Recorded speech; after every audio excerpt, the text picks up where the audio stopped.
आपके मंगल हाथों से आज प्रतिष्ठा होने की बात थी।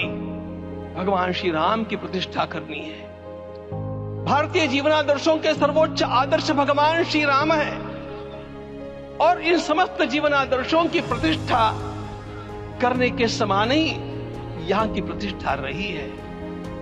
इसलिए एक महान विभूति को ऐसे लगा कि मैं अपने को भी साधूं। हम लोगों ने महापुरुषों से परामर्श करके लिखा था, आपको केवल 3 दिन का उपवास करना है। आपने 11 दिन का संपूर्ण उपोषण किया। हमने 11 दिन एकभुक्त रहने के लिए कहा था, उन्होंने अन्न का ही त्याग कर दिया। महाभारत में कहा गया है, अनशन यह सबसे बड़ा तप है, अनशन।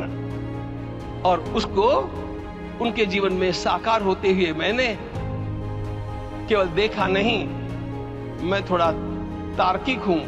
आपकी परम पूजनीय माता जी से मिलकर के मैंने उसको रिकन्फर्म भी किया था कि आपका ये अभ्यास 40 वर्षों का है। ऐसा तपस्वी कोई राष्ट्रीय नेता प्राप्त होना यह सामान्य बात नहीं है। वे इन दिनों में हमने कहा था कि आपको विदेश प्रवास नहीं करना चाहिए, क्योंकि सांसर्गिक दोष भी आते हैं। विदेश प्रवास टाल दिया सांसर्गिक देशों के इस दोषों की संभावना के कारण, लेकिन दिव्य देशों का प्रवास ऐसा किया। नासिक से आरंभ किया, गुरुवायूर गए, श्रीरंगम गए, रामेश्वरम गए।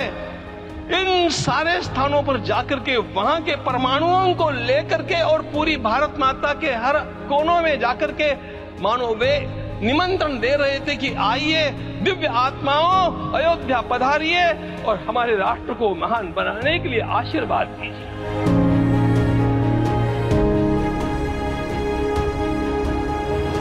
हमने केवल कहा था 3 दिनों तक आपको भूमि शयन करना चाहिए।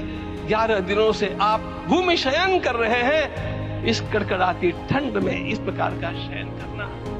हमारे पूज्य गुरुदेव के गुरुदेव परम गुरु कहा करते थे, कांची के परमाचार्य जी महाराज, तपश्चर। मैं जब भी उनसे मिलता था वे कहते थे तपश्चर। आज तप की कमी हो गई है और उस तप को हमने साकार आप में देखा।